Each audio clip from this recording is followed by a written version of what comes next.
क्या हुआ जब अचानक से अयोध्या में रामलला की मूर्ति स्थापना के दौरान प्रकट हुए साक्षात हनुमान जी। यह नजारा देख वहां खड़े सभी लोग धन्य धन्य हो गए, सभी के रोंगटे खड़े हो गए। आज की वीडियो में एक बहुत बड़े चमत्कार की जानकारी आपको देने वाले हैं, जो हाल ही में अयोध्या राम मंदिर में हुआ है। दोस्तों, आगे बढ़ने से पहले अगर आप एक सच्चे राम भक्त हैं तो वीडियो को लाइक करके कमेंट बॉक्स में जय श्री राम जरूर लिखें। दोस्तों, ऐसा कहा जाता है जहां पर भी राम कथा होती है वहां पर जो सबसे पहले आते हैं और कथा समाप्त होने के बाद सबसे अंत में जाते हैं, वे हमारे प्रिय हनुमान जी होते हैं। यानी कि जब भी और जहां भी प्रभु श्री राम से जुड़ा कोई भी कार्यक्रम होता है वहां हनुमान जी जरूर होते हैं। अब आने वाली 22 जनवरी को इस देश का सबसे बड़ा दिन आने वाला है, जहां बरसों का संघर्ष रंग लाने वाला है और हमारे कार सेवकों का बलिदान हमें भव्य राम मंदिर के रूप में हमें देखने को मिल रहा है। ऐसे में आगामी 22 जनवरी को होने वाली प्राण प्रतिष्ठा से पहले अयोध्या में कई सारे चमत्कार देखने को मिल रहे हैं। लेकिन अब जब इतना बड़ा प्राण प्रतिष्ठा का समारोह अयोध्या में होने जा रहा है तो इस बात की तो गारंटी है कि किसी न किसी रूप में हनुमान जी वहां पर जरूर मौजूद होंगे। और वही एक बड़ा चमत्कार अब अचानक से अयोध्या में देखने को मिला है। 22 जनवरी को होने वाले बहुप्रतीक्षित कार्यक्रम से पहले अयोध्या में 7 दिन के वैदिक अनुष्ठान शुरू हो गए हैं। जैसे जैसे प्राण प्रतिष्ठा का दिन नजदीक आ रहा है, राम भक्तों का उत्सुकता बढ़ रहा है। करीब 500 साल बाद रामलला का गृह प्रवेश हुआ है। भारी सुरक्षा के बीच मूर्ति मंदिर परिसर में लाई गई। हनुमान गढ़ी के सामने सैकड़ों श्रद्धालु सड़क के दोनों तरफ खड़े रहे। भारी पुलिस बल और दर्जनों गाड़ियां मूर्ति वाले ट्रक के साथ चलती रहीं। मौके पर मौजूद श्रद्धालु इस मौके पर भावुक हो गए। जैसे ही मूर्ति को राम मंदिर में लाया गया, सभी लोग एक स्वर में घर पहुंच गए। प्रभु राम अपने आंगन में पहुंच गए, राम का जय घोष करने लगे। रामलला की मूर्ति को गर्भगृह में स्थापित किए जाने की प्रक्रिया चालू है। इसी बीच अरुण योगीराज ने जो 51 इंच की मूर्ति घड़ी है उसे मंदिर परिसर के अंदर लाया गया, जिसका वजन 150 से 200 किलो है। रामलला की मूर्ति को गर्भगृह में बने आसन पर रख दिया गया। कारीगरों ने मूर्ति को आसन पर खड़ा किया। इस प्रोसेस में 4 घंटे लगे, लेकिन इस पूरी प्रक्रिया के दौरान एक सबसे बड़ा चमत्कार यह दिखा कि जब कार्यशाला से राम मंदिर में ट्रक के माध्यम से रामलला की मूर्ति लाई जा रही थी, तब पूरे मार्ग में ट्रक के साथ साथ एक बंदर चलता हुआ दिखाई दिया।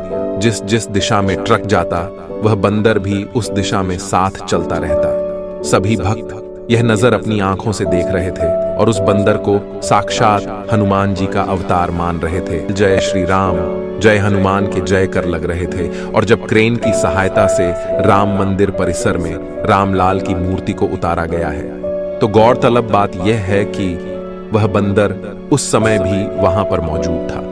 और जब सभी मजदूरों की सहायता से मूर्ति को गर्भगृह के अंदर खड़ा किया जा रहा था तो वह बंदर रामलला की उस मूर्ति को ऐसे निहार रहा था मानो साक्षात श्री हनुमान वहां उपस्थित हो। ऐसा कहा जा रहा है मंदिर में पहली बार रामलाल की मूर्ति स्थापित करने के पश्चात वह बंदर अचानक ही कहीं अंतर ध्यान हो गया।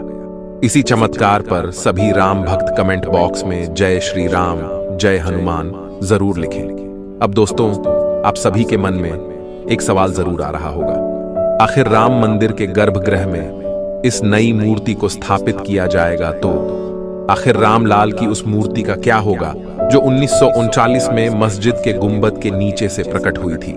आचार्य सत्येंद्र दास रामलला विराजमान को सबसे ज्यादा अहम बताते हुए कहते हैं, नए वाले भगवान राम का तो भव्य मंदिर बन ही गया है, लेकिन ज्यादा महत्व इन्हीं 1939 वाले रामलला का है।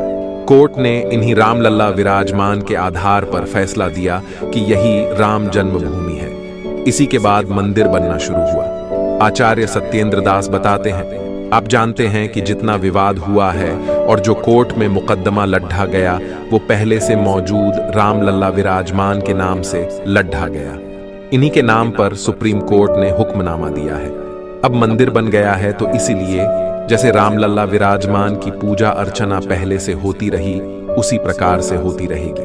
उनके मुताबिक जहां नए रामलला रखे जाएंगे वहीं पर पुराने रामलला भी रखे जाएंगे। रामलला की पूजा के बारे में आचार्य सत्येंद्र दास कहते हैं, सभी संप्रदाय अपनी पद्धति के हिसाब से रामलला विराजमान की पूजा अर्चना करते हैं। 16 मंत्रों से एक एक वस्तु को भगवान को समर्पित किया जाता है। राम के साथ भरत, लक्ष्मण और शत्रुघ्न सभी भाइयों की पूजा होती आई है। अब जो भव्य मंदिर बना है उसी में इनकी स्थापना होगी। अयोध्या में रामलला का स्नान पूजन उज्जैन के शंख से होगा। यह शंख लेकर श्री महाकालेश्वर मंदिर के मुख्य पुजारी पम घनश्याम शर्मा गुरुवार शाम अयोध्या के लिए रवाना हुए। वे विशेष रामरथ से अयोध्या के लिए निकले हैं। 22 जनवरी को प्रभु राम अपने भव्य महल में विराजमान होंगे, लेकिन प्रभु राम के आने से 5 दिन पहले से ही प्राण प्रतिष्ठा की पूजा अर्चना शुरू हो गई है। लेकिन प्रभु राम के भव्य महल में पहुंचने से पहले राम मंदिर परिसर में एक और अन्य बड़ा चमत्कार देखने को मिला है, जिससे काफी शुभ संकेत माना जा रहा है। दरअसल एक मोर और मोरनी का जोड़ा देखा गया है, जिसका वीडियो भी सोशल मीडिया पर जमकर वायरल हो रहा है। परिसर में मोर और मोरनी का जोड़ा रामलला के विराजमान होने से पहले देखा जाना दुर्लभ संयोग माना जा रहा है। धर्म के जानकार इसे शुभ समाचार बता रहे हैं। राम मंदिर प्राण प्रतिष्ठा के लिए एक तरफ जहां राम मंदिर परिसर तैयार हो रहा है, वहीं भगवान श्री राम का विग्रह आज परिसर पहुंच रहा है। तमाम तैयारियां के बीच राम मंदिर परिसर में मोर मोरनी का जोड़ा कुतूहल का विषय बना हुआ है। विग्रह के पहले मोर मोरनी का जोड़ा परिसर में पहुंचने को लेकर शुभ माना जा रहा है। श्री राम जन्मभूमि पर नवनिर्मित दिव्य भव्य गर्भगृह में भाइयों सहित श्री राम लल्ला सरकार के विराजमान होने से पूर्व राष्ट्रीय पक्षी मोर और मोरनी की युगल जोड़ी का दिखना संपूर्ण सनातनियों के लिए ही नहीं, बल्कि उन सभी के लिए अत्यंत शुभ सिद्ध होगा जिनके हृदय में श्री राम लल्ला सरकार की प्राण प्रतिष्ठा महोत्सव की प्रसन्नता व्याप्त है। भारतीय सनातन संस्कृति और इतिहास के पन्ने पलटते रहे और बार बार राम जन्मभूमि स्थान पर विध्वंस और निर्माण के साथ साथ रामलला की मूर्तियां भी बनती और बदलती रहीं। राम जन्मभूमि मंदिर में रामलला की मूर्ति की कहानी बड़ी दिलचस्प है। आपको जानकर हैरानी होगी कि भव्य मंदिर में स्थापित हो रही रामलला की ये मूर्ति अयोध्या में राम जन्म स्थान पर स्थापित होने वाली चौथी मूर्ति होगी। आप जरूर जानना चाहेंगे कि रामलला की बाकी की 3 मूर्तियों का इतिहास क्या है।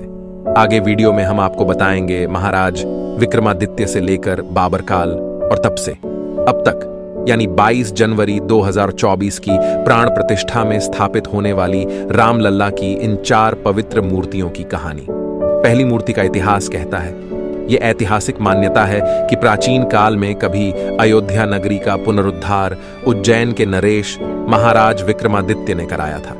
उन्होंने ही राम जन्मभूमि पर भव्य मंदिर बनवाया था। 16वीं सदी की शुरुआत में मुगलों ने जब अयोध्या पर आक्रमण किया, तब राम जन्मभूमि के उस प्राचीन मंदिर में प्रभु श्री राम का जो विग्रह यानी मूर्ति स्थापित थी। मौजूदा समय में वह अयोध्या में ही स्वर्गद्वार मोहल्ले में स्थित महाराष्ट्रियन परंपरा के कालेराम मंदिर में आज भी विराजमान है। मान्यता है कि मुगल आक्रमण के समय तत्कालीन पुजारी ने इस विग्रह को अपमान से बचाने के लिए सरयू नदी में प्रवाहित कर दिया था, जो 220 साल तक सरयू की धारा में सुरक्षित रहा और 18वीं शताब्दी में एक पुजारी को आए देव स्वप्न के बाद फिर यह प्रकट हुआ। करीब 500 साल पहले यानी साल 1527 में जब बाबर के सिपहसालार मीर बाकी ने अयोध्या में राम जन्मभूमि पर मंदिर तोड़कर मस्जिद बनाई, तो उस वक्त तक वहां महाराज विक्रमादित्य द्वारा स्थापित राम मूर्ति थी। ये मूर्ति तब टीकमगढ़ के ओरछा राजमहल में चली गई। मुगल आक्रमण से बचाने के लिए ओरछा की महारानी अयोध्या आकर ये मूर्ति ले गई। दूसरे मूर्ति का इतिहास कहता है कि आजादी के 2 साल बाद यानी साल 1939 में शुरू होता है। 22 और 23 दिसंबर 1939 की रात विवादित ढांचे में रामलल्ला की मूर्ति देखी गई। भय प्रकट कृपाला, दीन दयाला, कौशल्या हितकारी के भजन के शोर से पूरी अयोध्या नगरी गूंज उठी। पूरे देश में ये खबर आग की तरह फैल गई। खबर आई कि 22-23 दिसंबर 1939 की दरमियानी रात विवादित ढांचे के अंदर रामलला प्रकट हुए हैं। आसपास के कई गांवों में लोगों तक ये संदेश पहुंच गया कि रघुकुल कुलभूषण बाल रूप में जन्मभूमि स्थान मंदिर के गर्भगृह में पधार चुके हैं। सुबह जब पुलिस वहां पहुंची तो सैकड़ों राम भक्तों की भीड़ जमा हो चुकी थी, जो दोपहर तक बढ़कर 5000 से ज्यादा तक पहुंच गई। 23 दिसंबर 1939 को पुलिस ने मस्जिद में मूर्तियां रखने का मुकदमा दर्ज किया, जिसके आधार पर 29 दिसंबर 1939 को विवादित ढांचे पर ताला लगा दिया गया, जो कि जिला जज के आदेश के बाद 1 फरवरी 1986 को दोबारा खोला गया। यहीं से राम मंदिर आंदोलन को नई ऊर्जा मिली। तीसरी मूर्ति का इतिहास कहता है, वरिष्ठ पत्रकार हेमंत शर्मा, जो बाबरी विध्वंस के दिन खुद उस जगह मौजूद थे, अपनी किताब युद्ध में अयोध्या में लिखते हैं 6 दिसंबर 1992 को कार सेवा के लिए अयोध्या में जुटी भीड़ अचानक बाबरी ढांचे को तोड़ने में जुट गई। 3:45 बजते बजते विवादित ढांचे का बायां गुंबद गिर गया। बीच का मुख्य गुंबद 4:40 पर नीचे आया। ढांचा गिरते ही कार सेवकों की पूरी ताकत मलबे को समतल बनाने में लग गई, ताकि वहां फिर से रामलला को जल्दी से जल्दी स्थापित किया जा सके।